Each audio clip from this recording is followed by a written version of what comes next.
Assalamualaikum warahmatullahi wabarakatuh. Perkenalkan, saya Riana Hawata Khairuddin, NIM 28, Manajemen Bisnis Syariah 5A. Video kali ini adalah untuk memenuhi tugas UAS dari Bapak Dr. Yuda Risahanto SPD MM mengenai identifikasi segmen pasar dan target. Oke teman-teman, mari kita langsung bahas apa sih identifikasi segmen pasar dan target itu. Sebelumnya, kalian tahu nggak apa itu segmen pasar?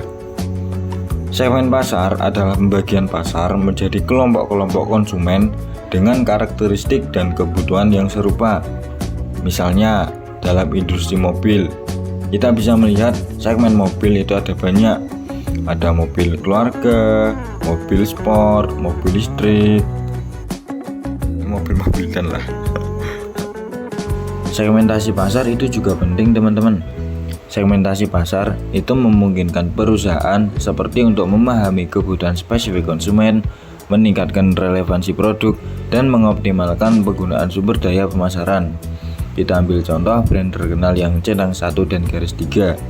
Mereka menggunakan segmentasi berdasarkan gaya hidup untuk memasarkan sepatu olahraga kepada atlet dan penggemar kebugaran. Segmentasi pasar konsumen itu dapat dilakukan berdasarkan beberapa kriteria. Yang pertama ada demografis, lalu geografis, kemudian psikografis, dan perilaku konsumen. Oke, yang pertama itu segmentasi demografis. Segmentasi demografis itu seperti usia, jenis kelamin, pendapatan, maupun pendidikan.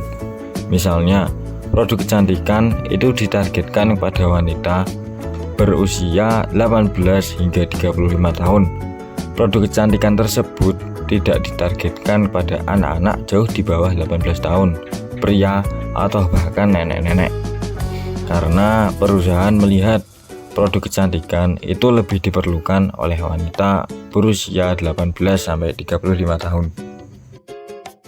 Yang selanjutnya yaitu segmentasi geografis. Segmentasi geografis itu berdasarkan lokasi fisik, wilayah, ataupun negara. Contohnya bakul es teh, penjual es teh itu lebih laku dijual pada wilayah dataran rendah yang biasanya berhawa panas.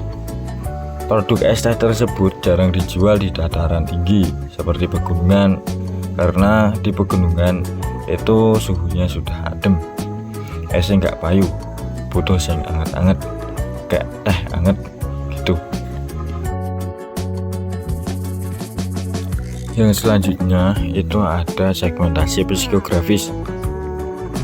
Segmentasi psikografis itu berdasarkan gaya hidup, nilai, ataupun minat. Kita ambil contoh minat olahraga. Produk centang garis 3 itu segmentasi untuk atlet olahraga. Untuk minat musik itu ada Spotify atau Apple Music. Itu segmentasi untuk penggemar musik. Yang selanjutnya itu ada segmentasi perilaku. Segmentasi perilaku itu seperti pola pembelian. Contohnya adalah program loyalitas untuk pelanggan setia di supermarket.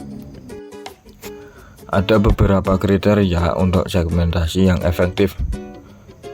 Yang pertama, ukuran segmen harus cukup besar untuk menguntungkan.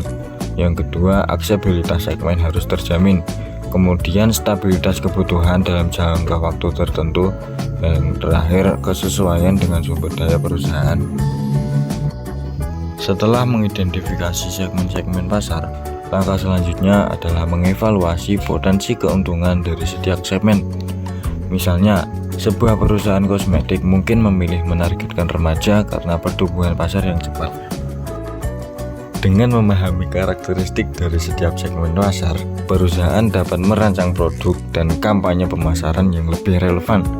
Ini tidak hanya meningkatkan kepuasan pelanggan, tetapi juga berkontribusi pada keberhasilan jangka panjang perusahaan. Sekian dari saya, kurang lebihnya mohon maaf. Billahi taufiq wal hidayah wa ridho wal inayah. Wassalamualaikum warahmatullahi wabarakatuh.